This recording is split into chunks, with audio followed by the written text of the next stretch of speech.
Welcome to ArtBeat, Canada's Art Pulse. I'm your host, Katie. In today's episode, we're exploring the world of Richard York, an innovative woodcut artist revitalizing an age-old art form. Richard offers insights into his latest project, The West Wind, an exhibition that blends traditional woodcut techniques with the fluid dynamics of painting. We'll also hear how Richard finds inspiration in historical art movements and tackles significant themes of isolation and disconnection from nature with his Savannah box metaphor. Stay with us as we uncover how Richard York is reshaping the woodcut landscape and bringing time-honored methods into contemporary relevance.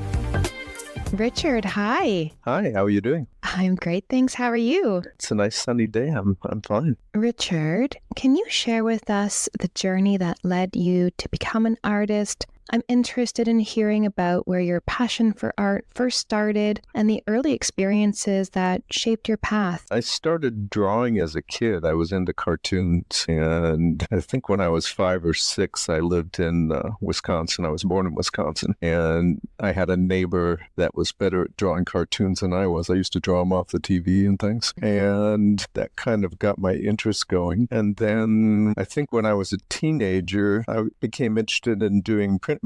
So I saw some Durer woodcuts. My mother was sort of a weekend artist. She didn't really know how to do woodcuts, but somebody had shown her how to do white line woodcuts. And so she taught me what she knew about that. And so I started doing those. And you probably wonder what white line woodcuts are. They were basically created around the turn of the 19th century into the 20th century, right around the World War I era. And it was created to sort of find an easier way to do Japanese woodcut technique, the ukiyo-e woodcuts. Mm-hmm. And so instead of doing a block for each color like the Japanese did, they would draw their design on a block of wood and then they would carve their design away, and that became the white. And then they would affix the paper to the back of the block, fold it over so it would fall in the same place each time, and then they would watercolor on to the sections that weren't the white, and they would color their print that way. And so I started out doing real simple pictures of like friends' houses in the neighborhood, and I think I did 3 or 4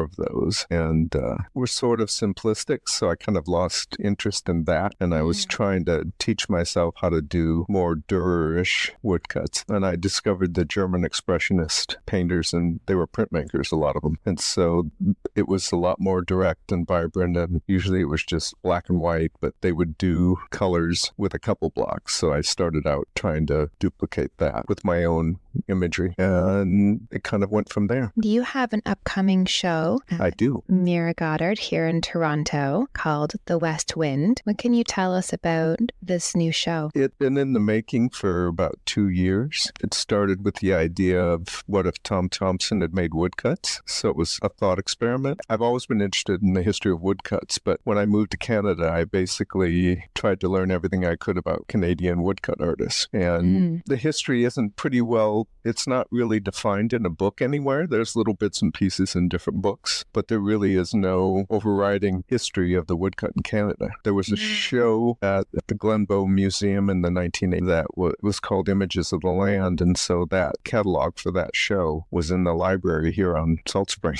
So that was the one place I could go and sort of get a pretty good overview of the different artists and what they were doing from the 20s with woodcuts in Canada. But I started to think, the group of 7, there were only a couple artists who did linocuts and 1 or 2 that did woodcuts, and that was much later. And so I always liked the sketches of Tom Thomson, and I just started thinking, well, what if he had been exposed to woodcuts? What might his woodcuts have looked like? And so that's what started the whole idea of what the show became. Can you discuss a specific piece from this new body of work for The West Wind that you feel encapsulates all of the themes that you aim to explore? Well, of the large prints, they're basically 2 feet by 3 feet. They're big prints, and they're most of the time they're 21 colors. So there's 14 different prints that were inspired by the different sketches of Thomson's that I like. But initially, I did preliminary prints, which were probably more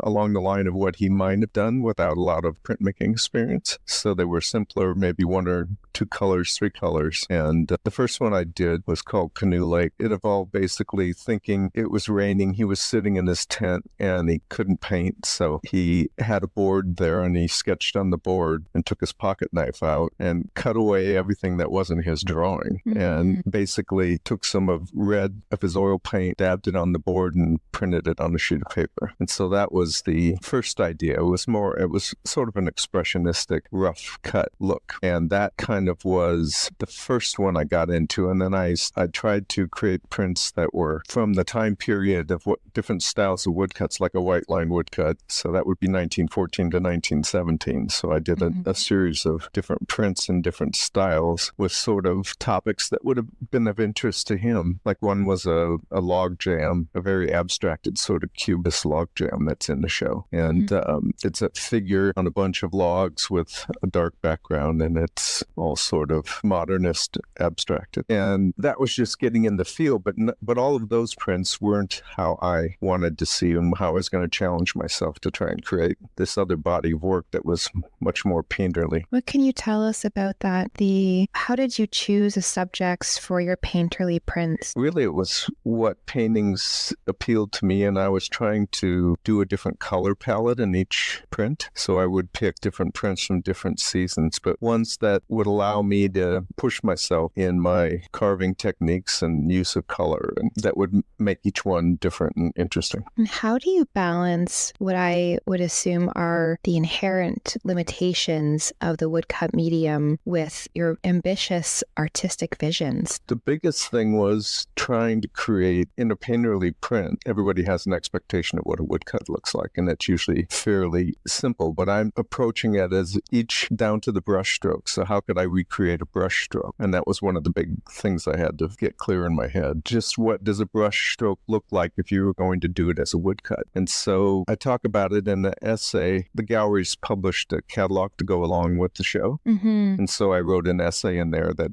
kind of describes this whole process, but it was trying to hit upon how could I recreate Thomson's brushstrokes, because a lot of the action and a lot of the movement in life and the paintings are just this sort of impasto brushstrokes. And so I evolved this way of doing it by thinking about, there were some Roy Lichtenstein paintings in the 1960s where he just did brushstrokes, and he was basing those on comic books. Most of his art was based on comic books. Those paintings sort of defined how the individual hairs of the brush would go on and off of the canvas. And so I was trying to figure, how can I do that by carving with a V-gouge and make that look, and the curves that would go along with it, inking it up. And then it was blending the wood engraving techniques of, there was a French printmaker named Auguste Lepere, and he had a really unique way of combining his carving that would give a whole effect of something. And so a blending of those two is where I eventually arrived to sort of explore it. So in each of these prints, I think the first one I did was one of the flowers, and I started to experiment with the brushstroke idea in that print. But as I went along, they got a little more elaborate depending on what the subject matter was and the color palette. So really, over the whole process of this, I've been expanding and really pushing myself in the technique as far as I can up to this point. And so in all of those big 14 prints, it's really just sort of the evolution of me trying to do a painterly woodcut on a big scale. What challenges did you face when you were attempting to infuse a very traditional woodcut technique with these attributes of painting, such as color and texture? Well, trying to be inspired by one of Canada's most well-known painters is kind of audacious, I suppose, to start with. But I love the work, and I just wanted to use that as a jumping off point, because there's a freedom in those paintings. And part of it maybe is the romanticized myth that everybody's created about Thomson after he passed away. And he's kind of like the James Dean of the arts world here in Canada, because, it's just pretty fascinating how someone can become almost mythic. Both he and Emily Carr, and they kind of have their lives and their art lend itself for, I guess you'd call it a heroic dramatization, because it sort of blends with the whole Canadian epic, which the Group of Seven sort of tied in with. Definitely. And they had a lot to do with him becoming as well known and being a myth as anything, because it worked to their benefit too in promoting their style of art and what they wanted to do. And I just thought if you're going to challenge yourself, it was pretty challenging. Those artworks are pretty raw and audacious. Were there any particular pieces within the West Wind that were the most challenging to create? I saved the West Wind for one of the last prints because it was one of the more static compositions. And I think the couple that I enjoyed the most were there's one of the Petawawa Gorges, and it was interesting to try and the interplay of light and dark in that particular painting. And then Tamarack Swamp's probably one of my favorite ones. But I think it's one of the more successful out of the group. I like all of them, and I'm pretty pleased with how it all turned out, and I've really pushed myself to the max at the moment of what I'm able to do. What was challenging about these particular prints? Well, the size to begin with. It's harder to do large prints, but I wanted to do the larger prints because they had a bigger impact than just doing a standard sort of small size. Mm-hmm. The fact that a number of these I would do a color a day, and basically it took a month to do each of the prints because there's usually around 21 to 23 colors in it. So the complexity of working with all the different colors in the color palette, and you're judging from day to day as you're going what your next color is going to be. So a lot of it is just using Thomson's compositions as a jumping off point and their color studies. And I would sort of remain truthful to the colors he had there, but I would sort of do whatever color I wanted to do that worked for the print. And the thing with Thomson for me is he was right at the point of becoming a post-impressionist. So all of these paintings to me look like they're jumping off towards what the Nabi or other post-impressionist art movements that were using almost pure color and using whatever color they wanted to. It didn't have to be exactly what the color of the real scene that they were basically painting. So that tried to express that in this too. So it's my take on Thomson and where he might have been going had he not drowned in 1917. And Richard, as I understand, woodcuts are traditionally a smaller scale than what you've done for this new show. Can you tell us why you decided to tackle a much grander scale for your work? In some of those preliminary prints, one of the last ones I did was sort of a Thomson-esque scene of birch trees, and it looked a bit like one of his paintings, The Burnout Land. And it was the most successful of going towards how I envisioned these prints working. And it had multiple colors, and I was beginning to play with the brushstroke idea in the small print. But it's about the size of a book, one of the larger books, like a trade paperback. It's that size. So it had the look that I wanted, but it didn't have the impact I wanted because of its size. And I really felt like a lot of Thomson's sketches are only 8.5 by 10.5 because they would fit in his paint box and he would take them in his canoe and things and camp. So they're not really big, but I wanted a lot of impactful art now is bigger and bigger and bigger. Really, the first one I did with the flowers, it just had it sort of sung, and all the colors and the movement in it because of its size contributed to that too. Mm-hmm. And so all of these are basically 24 by, I think it's 32. And I carved on wooden painting panels, birch veneered painting. I call them cradle boards, but I don't know if that's the technical term for it. So I had to also figure a way to cut a piece of plywood that I could set into the back of the cradle boards because they only had a frame around the outside edge. And so putting it through my etching press, I had to have a way where it was a consistent level across so the ink and the paper would print the same all the way through. So a lot of this was a learning process of printing on a bigger piece of paper, but also the techniques. I was just creating them as I was going along. And so that was a challenge, but that bigger size has a big impact, much more so than just looking at something 8.5 by 10. Were there any technical innovations that you developed to give your woodcuts the complexity of traditional paintings? Well, of the brush strokes,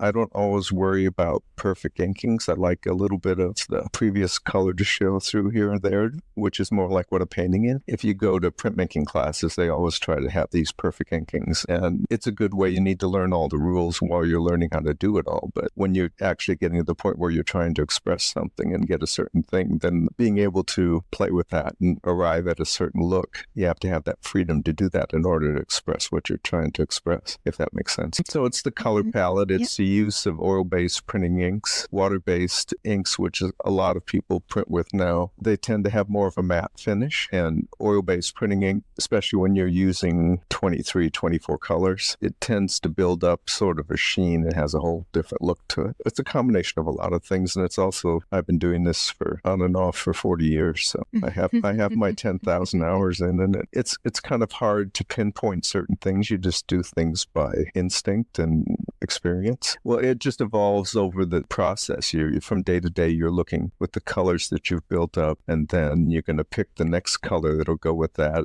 And these are all reduction woodcuts, which means the whole print is from one block. You're not using a block for each color, so the whole print's done from one block, and you're working backwards. You're doing the background first, and then the middle ground, and then finishing on the foreground. So it's a lot of things to keep in your head at one point, but there's an evolution to it. It evolves, and the print basically tells you what you want it to be. I mean, yeah, you have an overall vision of what you want it to be, but it does evolve and things change as you see it. Color choices change as you see it. So that's why I say that the original Thomson's paintings, once I had the composition and the general idea, I wasn't really looking at them anymore. And that was just my inspiration. And then I would work out from there what I was trying to do and what I was trying to say with that particular print. Speaking of things that you wanted to say with these new prints, what would you like viewers to take away or to understand from your new show? Well, the biggest thing is I'm trying to reinvigorate the woodcut as a legitimate art form that has as much a major work as a painting or a work of sculpture, because there was a revival in woodcuts in the teens, 20s, and 30s all the way until World War II. But after World War II, it just sort of fell by the wayside, and modernism came in, and abstract expressionism, a bunch of other things and woodcuts didn't really fit into the modern art world at that point, from my point of view. So there were a few people still doing abstract expressionist woodcuts, but they were few and far between, and it wasn't really, Helen Frankenthaler is really the only one whose woodcuts were given huge credence in the time period. And she was one of the few artists where a lot of printmaking, like studios that would publish prints, she worked with Kenneth Tyler, and she did some prints in Japan, and normally the Japanese printmakers would do the work and the artists would just sort of show them what they wanted. But she insisted that she'd do hers herself, so she's one of the few. But mostly it was because she was a big name painter, and the prints were an offshoot of that. There were a number of artists in the 90s who did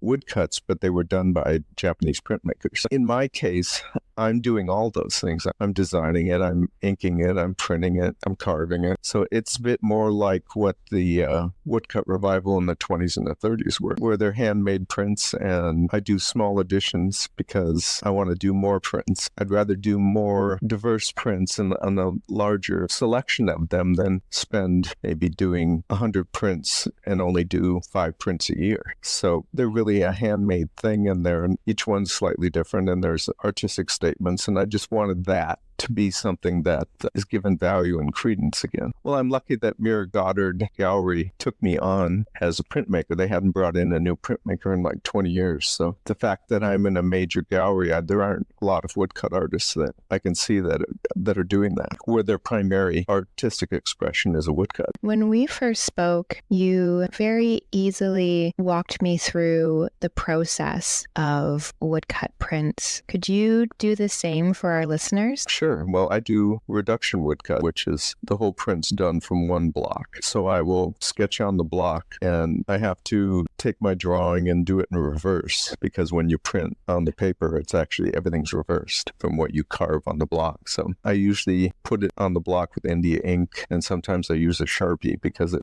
gives me an impression of things. You have to be able to see where your design is because you ink it up and then you're cleaning it away every time. So you can lose your drawing unless it's done with India ink or a dark marker. And then the first thing you do is you carve away from the block what you want to keep of the paper color, if you want to use any of the color of the paper. So the first thing you cut away is that. And then when you ink up the ink on the block and print it on all the prints you're going to do, plus a few extras, then you clean the block off and then carve away what you want to keep of that first color that you lay down, ink up the second color, and you print it over the top of the first one. And you have to register it perfectly so that those two layers match up. And then you just keep doing that for all the colors you're going to use in the print. So in the case of these prints on this new show of mine, then most of them are about 23 colors. So I'm doing that 23 times on each print, running it through the press. How do you know when a print is finished? I keep working till it looks done. It tells you it's done. That may seem like an odd thing, but you can tell when it's done. Seems like a very intuitive thing. Yeah, it is. There are one or two times where I stopped, where I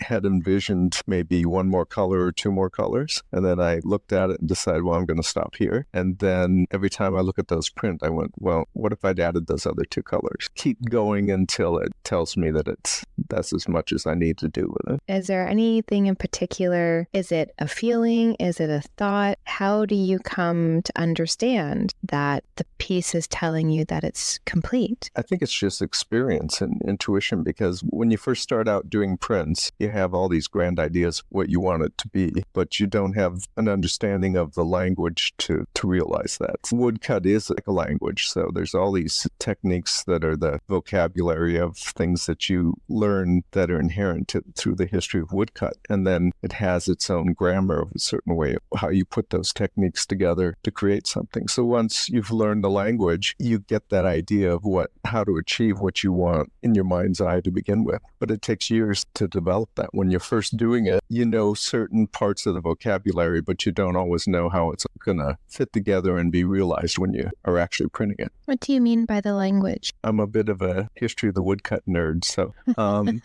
you learn all these little techniques that have been done over a period of time and styles in the history of it. And so it becomes part of this pool of knowledge that you have that's part of the vocabulary of what that language is. I think art is a language. It's a way of expressing yourself, and it's not any different than how we're talking right here. Mm-hmm. But you're doing it visually, and you're doing it through a line and color and use of light and dark and shapes and how different colors blend together on the page and reflect the light. It's just all part of that whole vocabulary that becomes what the end product. So like I said, there's white line woodcuts, and the opposite of that would be black line woodcuts. And so the work of Durer and all the people from the 1500s, early, they would carve away everything from the block, keep their drawing. So they would carve up to the line of their drawings, and all those detailed black line work in their prints, they called that the black line woodcut. At that time period, there actually was white line woodcuts. There was a guy named Ugo de Carpi, pardon my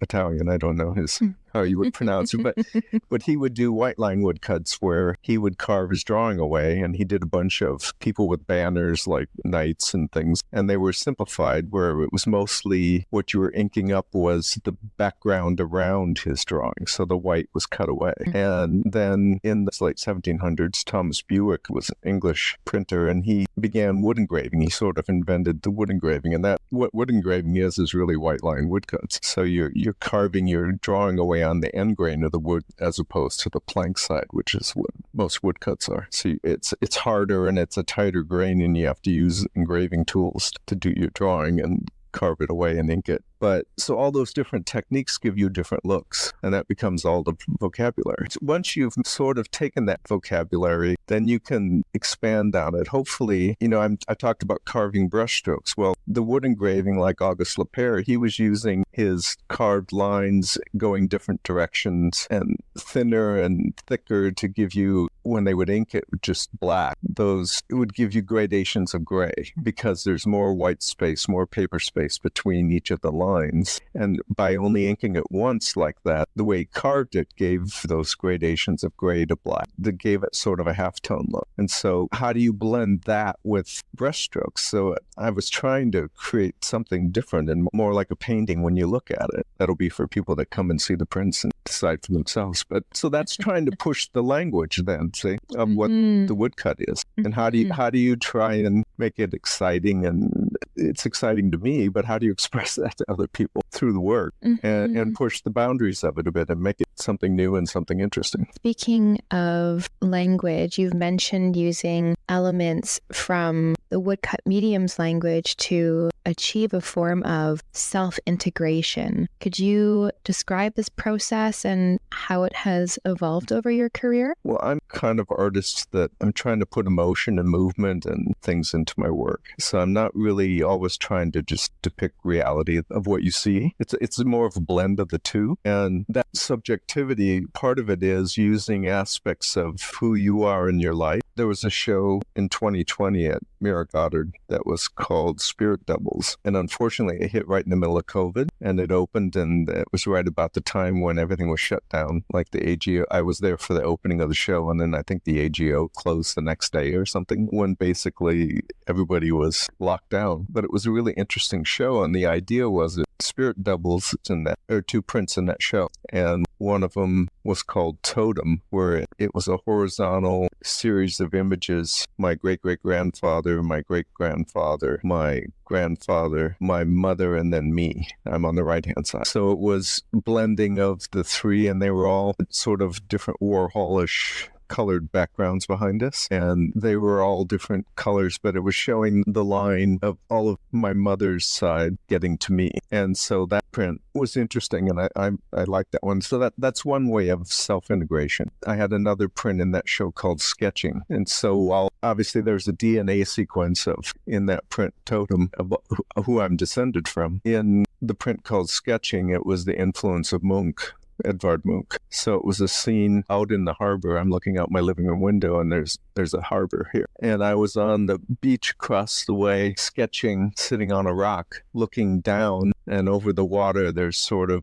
a cloud that's a profile of Munch. And so that's another way of integrating an artist that had a big impact on me when I was young. So that's how when you talk about self-integration and using, and how do you express that in a print, that's two different ways. And part of the problem with that is how do you express ideas in art without being didactic, without trying to teach people. So you try to find a visual equivalent of that, and whether it's in a technique or just what the composition is, all those things can give you subtle ways to do that. It still has to stand on its own and work as a work of art, but aesthetically, you can do that. I wouldn't make a steady diet of putting myself in all of them like that. But it is an aspect of that. It's a theme, and I've done that before. I've used my great-grandfather in a couple different prints. He looks like some Confederation figure because he died in 1865. We have a photograph of him, so I continually use that as like a source material for images of him. What role does the viewer play in interpreting these layers of personal and historical narratives in your prints? Well, artwork is sort of a reflection. For me, in creating it, I'm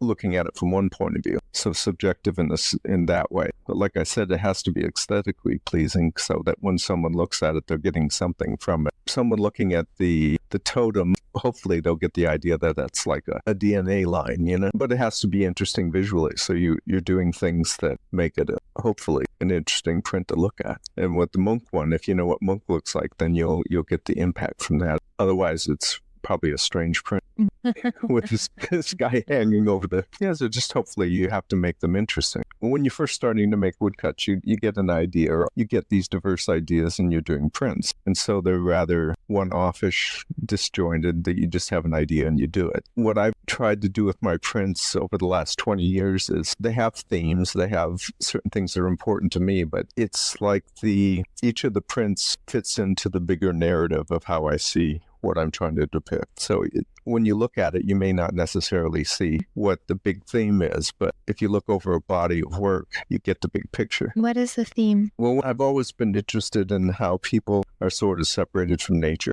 And we live in cities, basically, that it's what I call the Savannah box. We live in man-made houses that are sort of climate controlled, and we're safe and warm and all these things from the natural world out there. And then we work in office buildings, and we get in our cars and we drive places. And it's all this sort of, even though nature's out there, it's something we drive through. Rivers, like when I was a kid, we used to go to visit my grandparents, and they lived across the Mississippi River. And so we lived in Wisconsin and they lived in Iowa. So we would have to drive. And I remember at night looking out the window and you're crossing the Mississippi River, and it seemed to go on forever. And all of those rivers were formidable to people prior to that, where you had to find a way to get across it, and you may lose your life trying to get across it. But when we learned, we built bridges over things, then they weren't a threat anymore, and you drive over it and you don't even think about it. So living in these artificial worlds, I wanted to depict people's reaction to that. And so the Savannah boxes, I have done some prints where they're figures looking out windows. So they're in those environments, but you see the natural world reflected in the window. And there's a lot of prints of people looking at nature from behind, which is that Ruken figure thing that we talked about. That stems from the Romantic period, where Caspar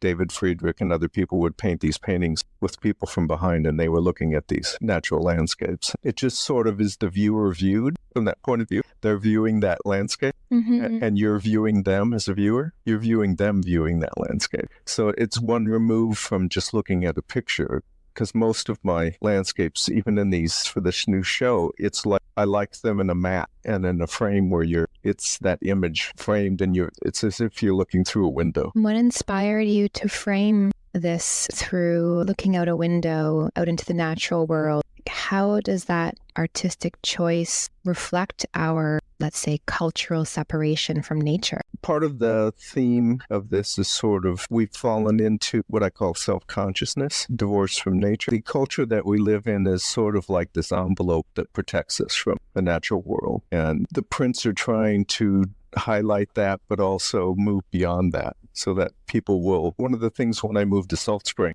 was I'm living in the natural world here, basically, even though I'm in a house and things. You're not in a city. I'm close to a city, but I'm not in the city. And it's really put me in touch with what I was missing when I used to live in California and in the cities. It was driving me crazy. So before I moved to Salt Spring, I had written co-wrote a documentary about the environmental history of California. And it took a couple years, and then it ran on PBS in 2015. And that just sort of highlighted for me my interest in that kind of imagery and that kind of the bigger theme of that. And actually it plays into landscape painting in general, and the idea of the sublime, and Tom Thomson, the Group of Seven, all these things are all sort of interconnected with that sort of, the raw, sort of unhumanized landscape. When you use the Ruken figure to depict figures in your art, how does this choice enhance that theme of alienation and existential restlessness in your work? I think because most of the ones I'm doing are people looking out of windows, as opposed to like Caspar David Friedrich. He would have people in the environment and you'd see them from behind. I'm just subtly trying to highlight that idea of how we're separated from nature. It's a difficult thing. Like I say, it's hard to get a theme like that across in a single work. It's just this combination of different works that build, hopefully, to get that theme across. Are there any particular pieces of yours where the use of the Savannah box metaphor is most evident? Yeah, there's two that are called the Savannah box.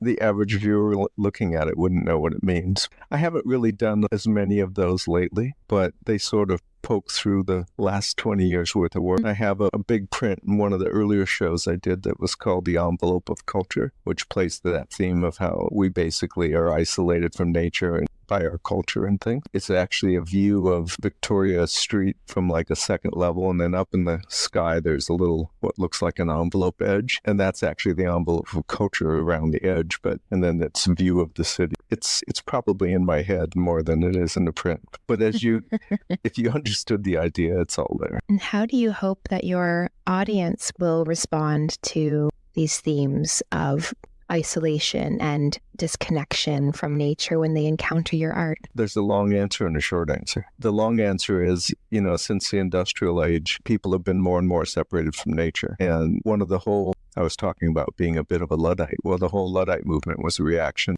against industrialization. And the Romantic movement that came out in the late 1700s, early 1800s was a reaction to industrialization in England and in Europe. So they were looking back to the past and, something that was romanticized, the past, because industrialization was making people leave the country and move to the cities to work in factories and do all these things. And in science fiction as a medium rose, and the whole concept of the alien was the other. People felt like they were living in the cities and they were alienated from the way of life that they used to have. Science fiction in that regard is an artistic expression of what they were feeling and that whole social movement and how their lives had changed. So it's a certain form of expression. I mean, I grew up listening to David Bowie but the whole idea of aliens and other things, it's a personification of the other. And I think it's in our everyday life, and it's really a theme now that's been with us for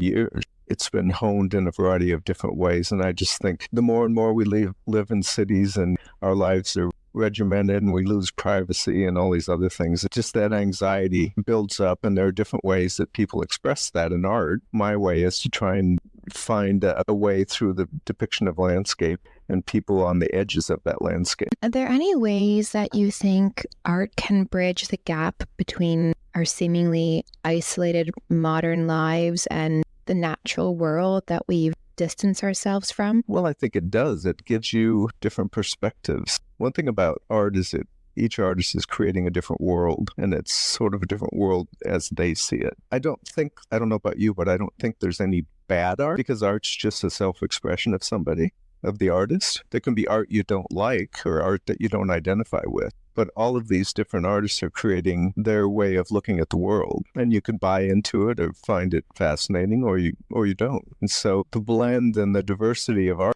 that exists today, and especially through social media, and you can see art on Instagram, and the established modes of presenting those different worlds has expanded beyond how art was viewed in the 20s or the 30s or the 40s. So I think artists are presenting all these different views on the world. Mine is just one little aspect of that, hopefully an interesting aspect. It's just getting my view out and trying to see if what I have to say resonates with people. I'd like to shift topics a bit and ask you about your perspective on the Canadian art scene. Are there any particular influences that you see shaping what the Canadian art scene is today? And, any sort of innovations or trends that have caught your attention? I live on an island on the west coast of BC. I keep up with the trends as much as I can, reading and going to see shows in Toronto or Vancouver or Victoria. Obviously, just because of where I'm living,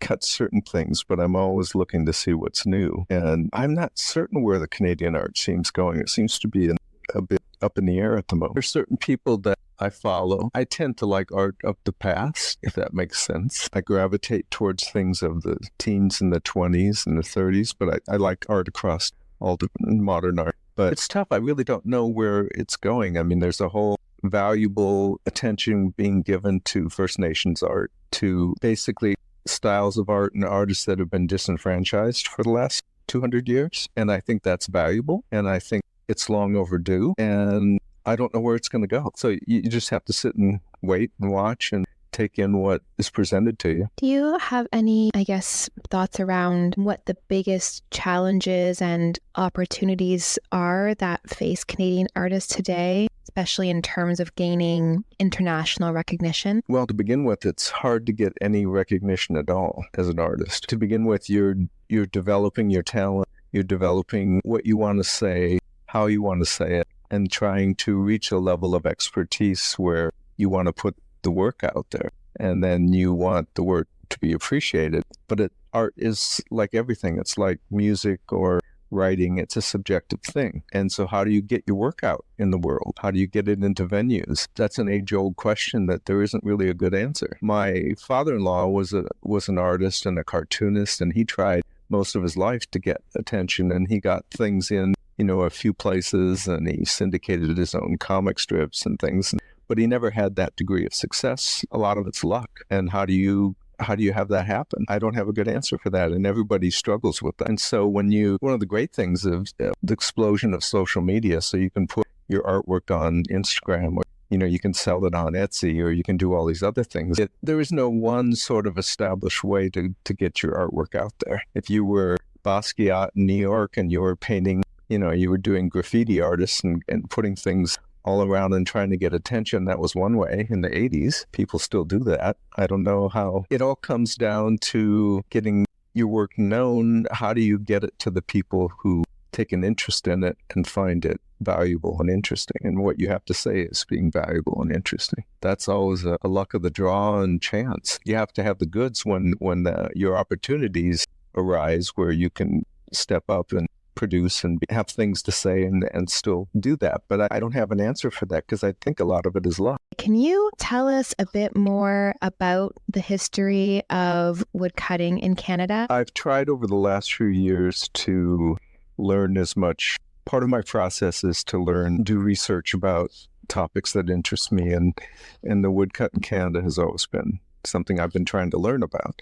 The trouble is there isn't really a lot written about it.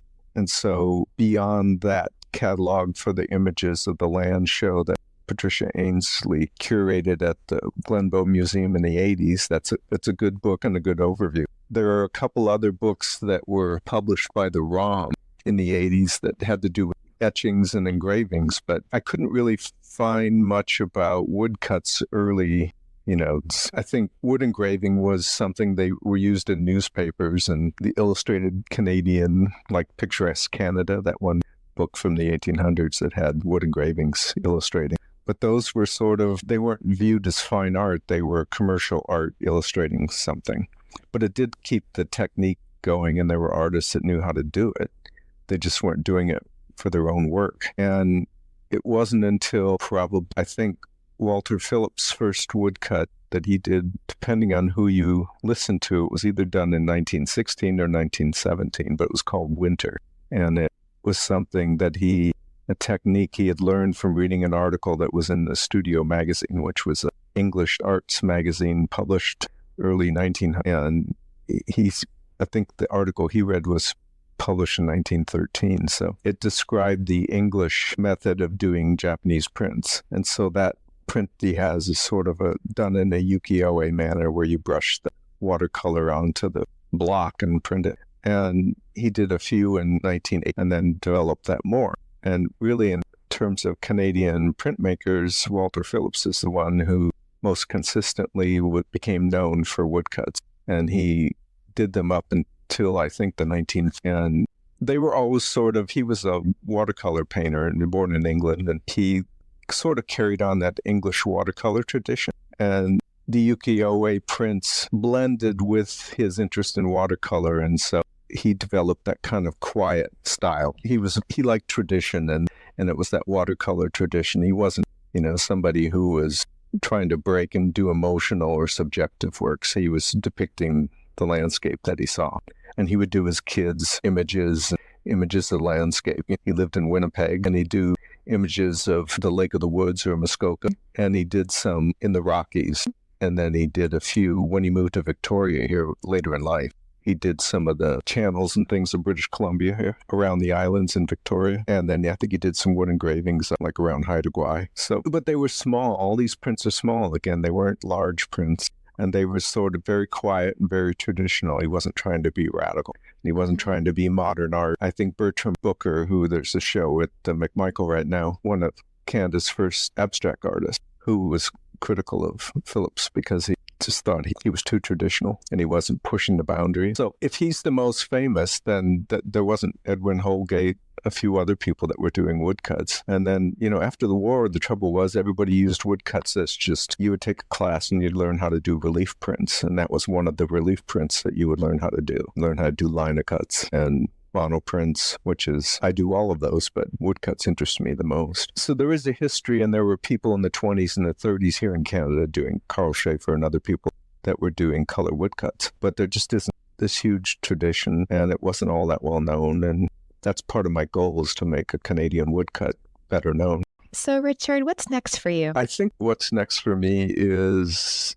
taking what I've learned technique-wise from doing this Thomson show and pushing it with BC landscapes in the world that I live in around here, still trying to perfect that painterly print. I think that's the direction I want to go in. And where can everyone find your work? They can find my work at Mira Goddard Gallery in Toronto and on Mira Goddard website and on my Instagram page, which is Richard York Printmaker. I have a show opening May 4th at Mira Goddard that's called The West Wind, which is my thought experiment. What if Tom Thomson had made woodcuts between 1914 and 19... What might they have looked like? Thank you so much for being with us, Richard. Thank you. Thank you for joining us on ArtBeat, where the stories of Canadian art come to life. Follow us on Instagram at ArtBeat Podcast for exclusive content and previews of what's to come. Don't forget to subscribe on your favorite podcast platform to stay updated with our journey through the world of Canadian art. Enjoyed the episode? Leave a review or recommend us to a fellow art enthusiast. Together, let's keep the conversation going and deepen our connection to the diverse world of Canadian art. See you next time.